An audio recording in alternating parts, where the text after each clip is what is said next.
Hi, my name is Amelia Brackmann, and I'm a designer at Overland. One of the things I do here is work with the art program, and we get to bring in artists like Cade Bradshaw, who's sitting with me. He's trained in biology and works in the city through the bridge projects, doing collaborative art. Cade, thank you for being here. Thank you. Thrilled. This is very exciting. So, to start off, tell me a little bit about where you get your inspiration. I draw a lot of my inspiration from our natural environments.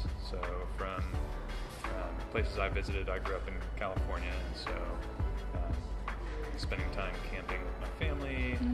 We moved to Texas when I was in high school, and so Texas's open spaces have just as much influence on me. So open prairies and skies, and then I studied biology, so I have a lot of influence of biological knowledge, chemistry, and just sort of a scientific understanding to my practice.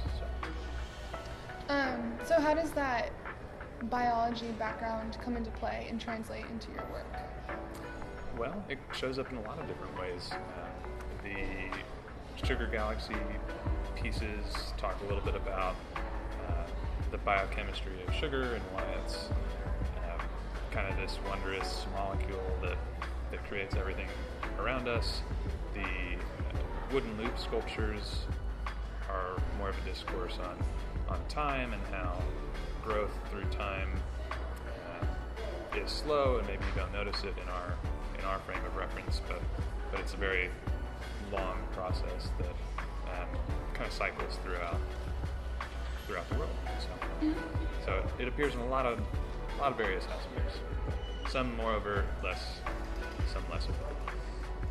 We also noticed that in our space there's several different mediums. You mentioned you have the wooden loops, we have the sugar galaxies, which are photography.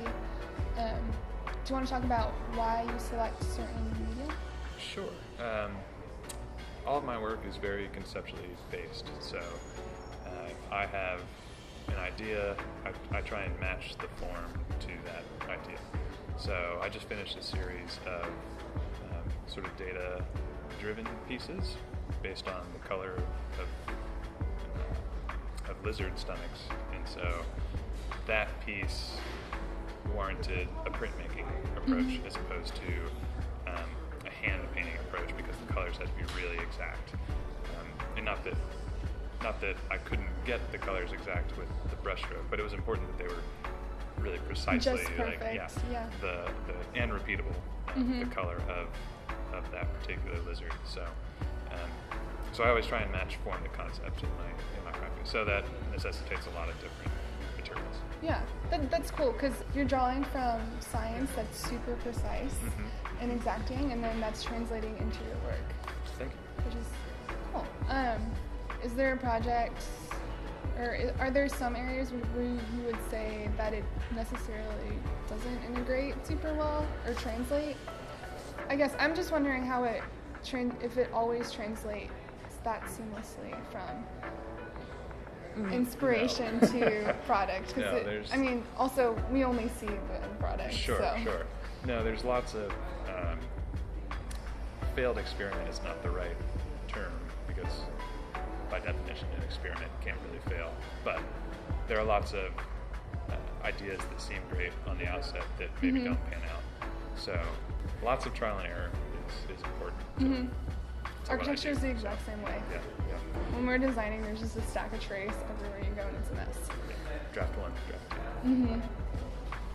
What has it been like to display your work in a non-gallery setting like Overland? Displaying work in a non-gallery setting is really interesting. Everyone is different. Overland in particular has these really beautiful dark metal panels and wooden sort of trim around them, and that has a really nice dialogue with my work. So in this instance, it's really flattering to my pieces and really flattering to the building itself. But every new place has its challenges. So whether that's adjusting the height of a piece so that it's not in people's walking space or however, it's always challenging. And Overland's awesome. This is a great spot for my work just because of its relationship.